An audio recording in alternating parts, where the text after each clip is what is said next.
A paz do Senhor, sou o pastor J.C. Silva. Vou comentar com você hoje a lição de número 4 da Escola Bíblica Dominical, segundo trimestre de 2020, da editora Betel. Esse trimestre nós estamos sendo conduzidos pelo pastor Adriel Gonçalves do Nascimento, e a lição de número 4 é Buscando Conhecer os Caminhos do Senhor. O textuário, o pastor Adriel coloca o Salmo de número 25, verso 4, que diz: Faz-me saber os teus caminhos, Senhor, ensina-me as tuas veredas. O texto de referência é o Salmo de número 25, versos 1, 2, 5, 12 a 15. E na verdade, aplicado, o pastor Adriel coloca: para crescer espiritualmente é preciso aprofundar nosso relacionamento com Deus e conhecer os seus caminhos. Na lição de hoje você vai compreender melhor os anseios do salmista Davi, verá também aí as características do caminho do Senhor, para você ter condições de dar maior valor aos caminhos que Deus propõe aí para a sua vida. O Salmo de número 25 é a 7ª oração de angústia do salmista Davi. Nesse salmo ele clama pelo socorro do Senhor, clama pelo perdão dos seus pecados, e também ele demonstra um desejo ardente de conhecer os caminhos do Senhor, para ter condição de viver aí de acordo com os padrões estabelecidos por Deus para andar nos seus caminhos. Assim como o Salmo de número 119, que eu mencionei contigo aí na lição de número 1 desse trimestre, o Salmo de número 25, ele é considerado um acróstico. Um salmo é considerado um acróstico quando o conjunto das primeiras letras de cada verso forma aí uma palavra, ou então quando segue aí uma sequência alfabética. Esse estilo literário ele ajuda o leitor a memorizar o poema, já que cada verso do Salmo 25 inicia com uma letra diferente e segue aí uma sequência do alfabeto hebraico. Inicialmente, Davi ele apresenta a Deus a sua súplica de forma aí intercalada. Ele percebe, reconhece e também medita nos atributos de Deus. No verso de número 1 fica claro a quem as orações devem ser dirigidas. Davi diz: A ti, Senhor, levanto a minha alma. É importante ressaltar isso aqui sobre a quem a oração deve ser dirigida, pois no contexto das Escrituras você encontra instruções claras quanto ao direcionamento das orações, quem pode ajudar você a orar e em nome de quem, com base em que você deve fazer suas orações.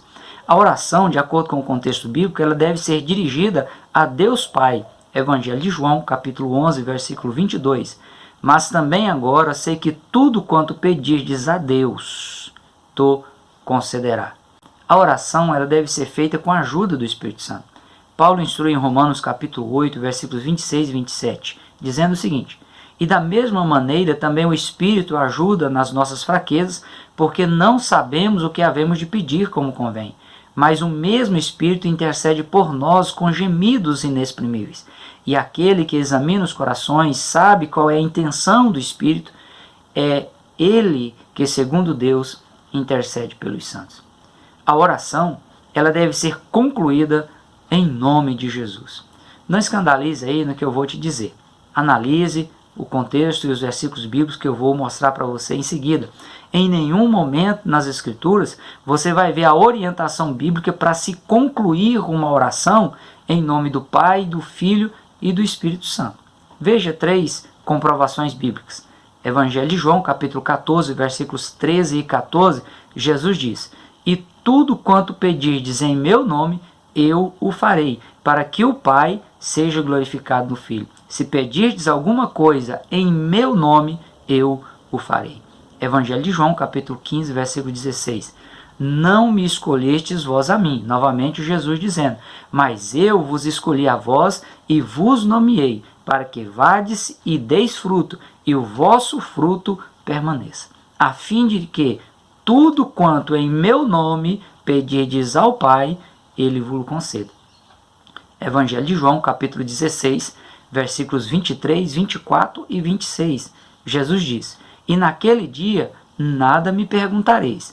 Na verdade vos digo que tudo quanto pedirdes a meu Pai, em meu nome, ele vos há de dar.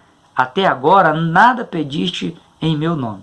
Pedi e recebereis, para que a vossa alegria se cumpra. Naquele dia pedireis em meu nome, e eu vos digo que rogarei ao Pai por vós. No Salmo de número 25, Davi faz 12 pedidos a Deus. Não me deixes confundido. Não deixes que os meus inimigos triunfem sobre mim. Não deixem confundidos que oram e esperam em ti. Que os pecadores sejam confundidos. Faz-me saber os teus caminhos. Ensina-me as tuas veredas. Guia-me na tua verdade. Ensina-me a tua verdade. Lembra das tuas misericórdias. Lembra-te das tuas benignidades. Não te lembre dos pecados da minha mocidade. Lembra-te de mim por tua bondade. O verso de número 5 mostra que o segredo que fez com que Davi chegou a ser considerado por Deus um homem segundo o seu coração é porque Davi sabia esperar em Deus. E há aí nas Escrituras pelo menos 21 motivos pelos quais você pode e deve esperar em Deus. Na reflexão de Davi sobre os atributos de Deus, aqui no Salmo de número 25, percebe-se que Davi tinha uma profunda intimidade com Deus e uma sensibilidade extraordinária para identificar a voz de Deus quando Deus falava com ele. Isso tudo foi fruto do relacionamento pessoal íntimo e sincero que Davi tinha com Deus. E esse também é o padrão de relacionamento com que você deve se relacionar com Deus, que você deve desenvolver na presença de Deus.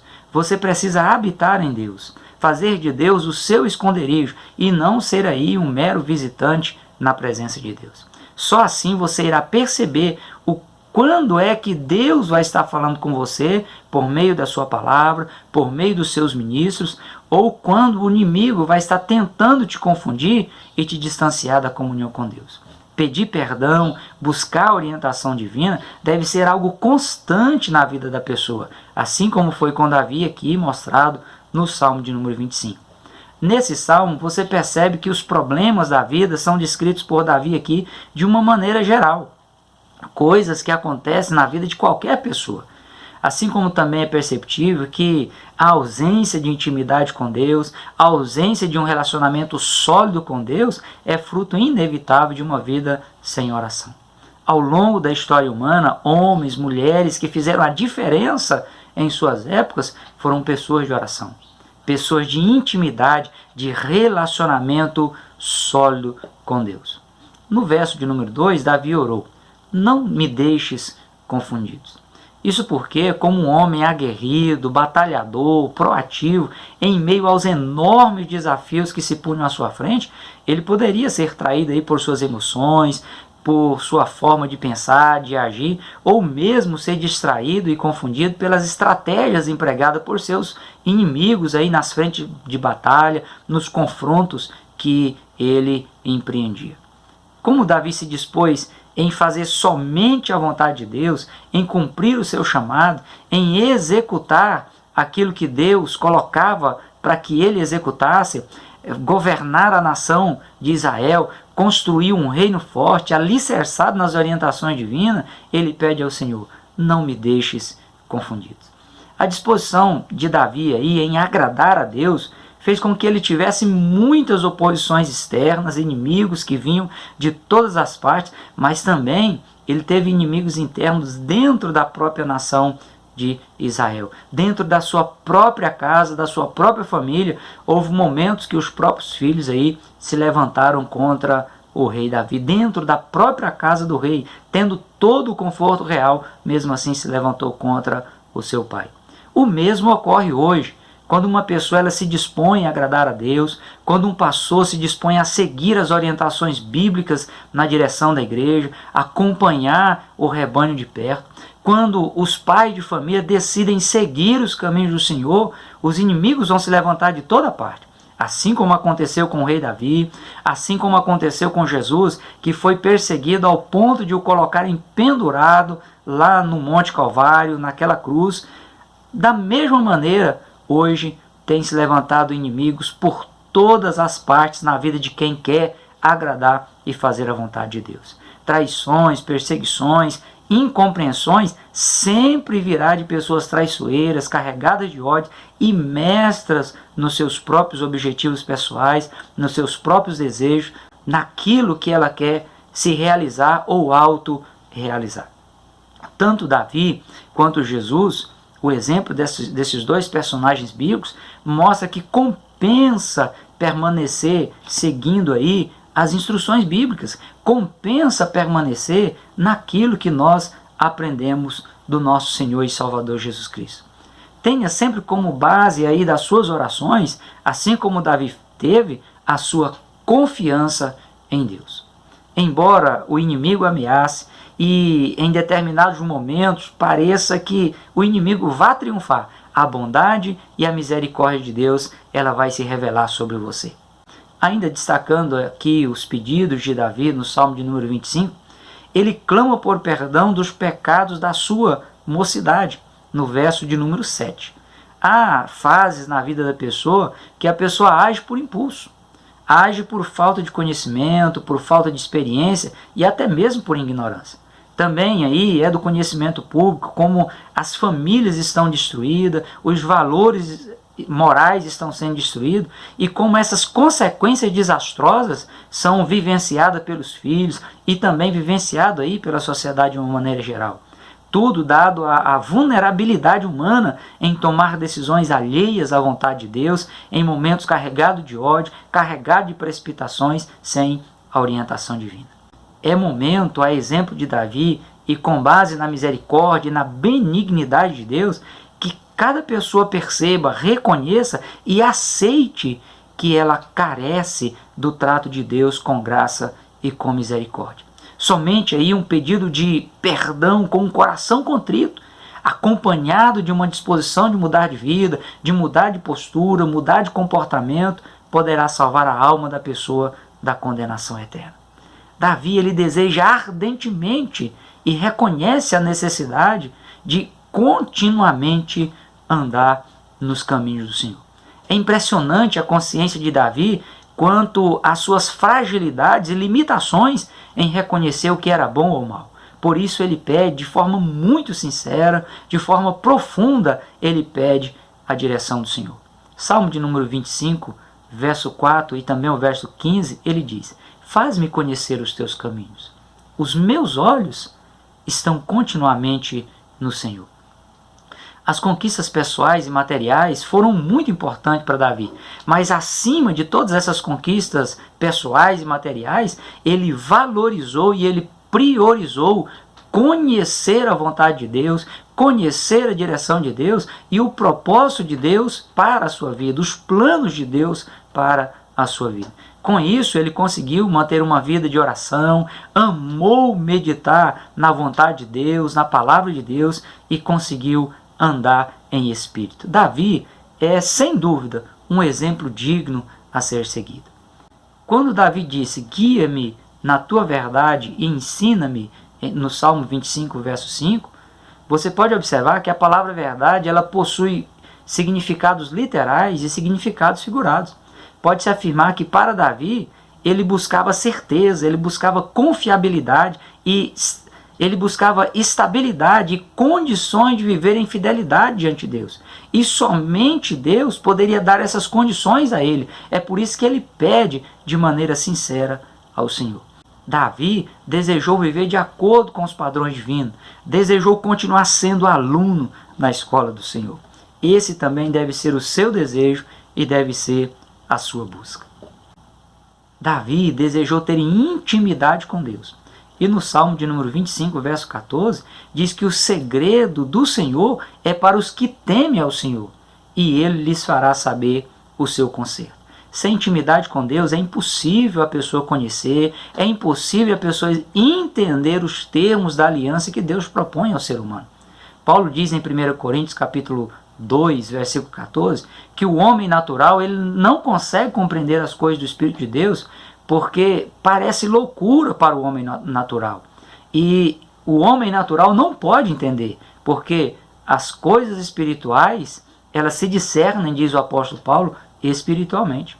Infelizmente, o que se vê aí na atualidade são pessoas que, apesar de ter um desejo de vivenciar um relacionamento profundo com Deus, isso é uma realidade, a pessoa permanece como criança espiritual, precisando aí de ser tratado com leite espiritual, como o escritor aos Hebreus diz em Hebreus capítulo 5, versículos 11 a 14. As pessoas não suportam alimento sólido, são negligentes em ouvir e também absolver a vontade de Deus para a sua vida, e em muitos casos elas resistem bravamente crescer espiritualmente e desenvolver uma vida cristã sadia, uma vida cristã saudável, uma vida cristã sustentável. Paulo, em 1 Coríntios capítulo 2, versículos 10 e 11, ele diz: Deus revela sua vontade aos seus servos pelo seu Espírito, porque o Espírito penetra todas as coisas, ainda até as profundezas de Deus. Porque qual dos homens sabe as coisas dos homens, senão pelo Espírito do homem que está nele? Assim também ninguém sabe as coisas de Deus, senão pelo Espírito de Deus. Somente por viver em Espírito foi que Davi teve condições de reconhecer Deus como Senhor e como Salvador da sua vida. Veja Salmo 25, versos 5 e 15. Tu és o Deus da minha salvação. Por ti estou esperando todo dia. O Senhor tirará os meus pés da rede. Em qualquer ambiente hostil, Davi ele contava com a proteção e com o livramento de Deus na sua vida em qualquer situação de risco que lhe sobreviesse. A grande lição é que Davi era um homem perseverante, um homem resiliente, um homem de oração 100% dependente de Deus. Reflita agora sobre a importância, sobre o valor do caminho do Senhor. A forte ênfase que as pessoas da atualidade estão dando às conquistas pessoais, à busca por riqueza, fama e por prazer imediato e a qualquer custo, tem levado aí as pessoas a banalizar o sagrado, a inverter valores e a interpretações teológicas equivocadas, devido aí ao uso isolado de textos bíblicos fora do contexto geral das Escrituras. Veja, por exemplo, Mateus capítulo 20, versículo 28. Lá diz: o Filho do Homem não veio para ser servido, mas para servir. Do ponto de vista geral das Escrituras, Jesus é o melhor exemplo de servo, pois ele serviu com resiliência, com fidelidade, com obediência, ao ponto de dar a sua própria vida em resgate da humanidade. No entanto, se a pessoa utilizar esse texto de maneira isolada do contexto geral das Escrituras e também com base em N heresias, sem amparo no contexto geral das Escrituras, que estão sendo pregadas nos púlpitos, nas mídias, falada, televisada, também na internet, as pessoas estão colocando Jesus na posição de garçom, de servente, de servidor nos serviços gerais.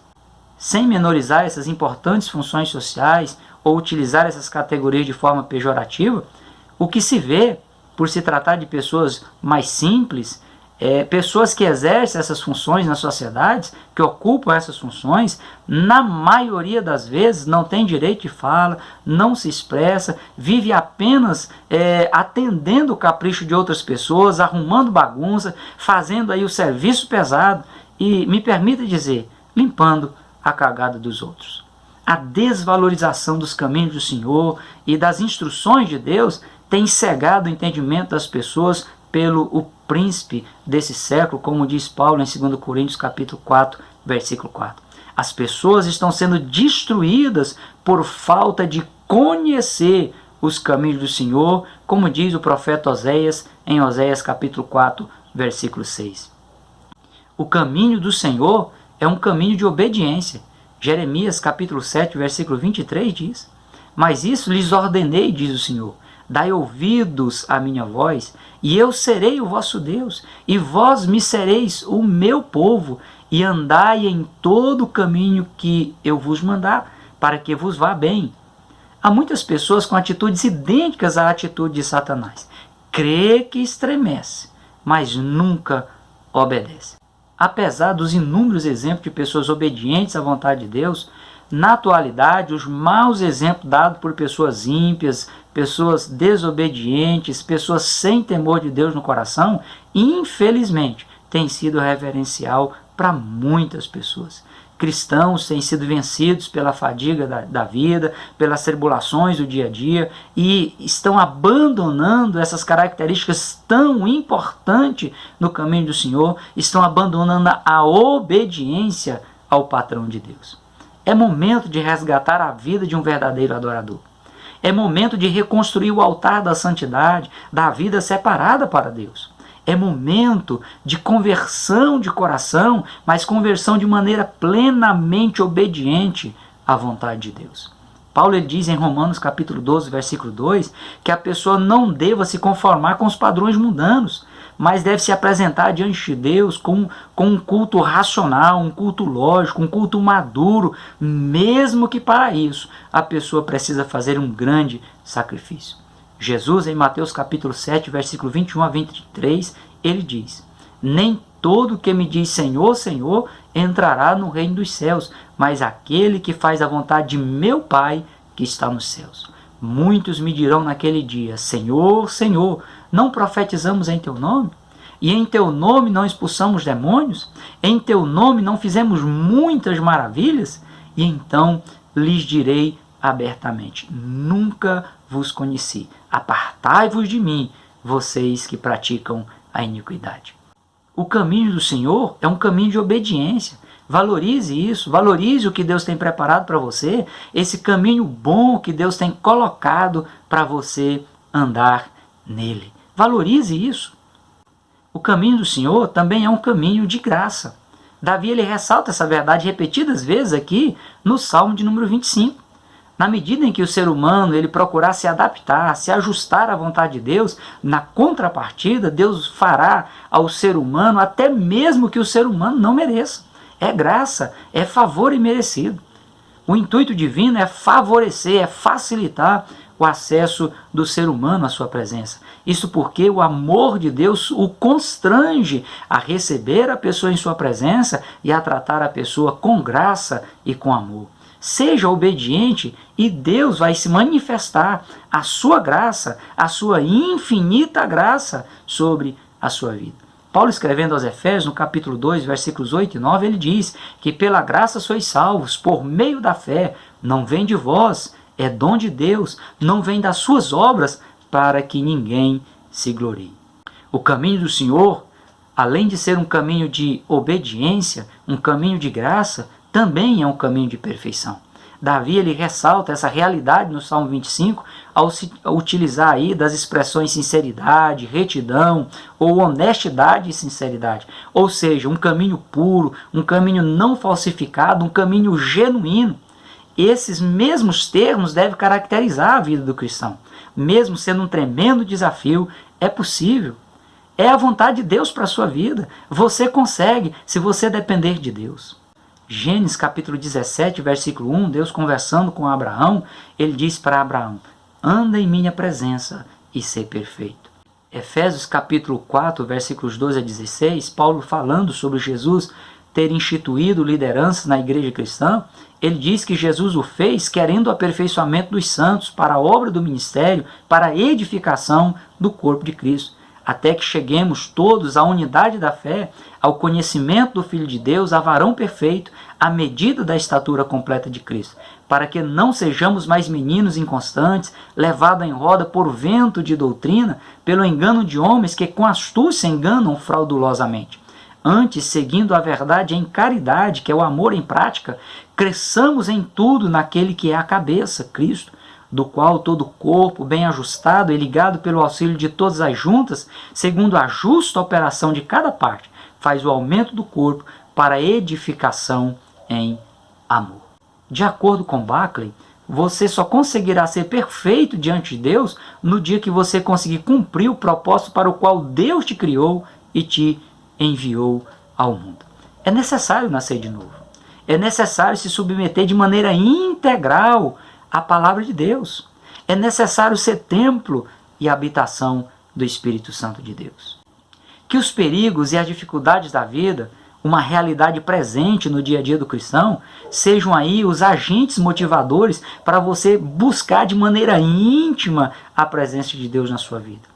Que os perigos e as dificuldades da vida sejam agentes motivadores para você se relacionar com Deus de maneira plena, para você conhecer os caminhos do Senhor.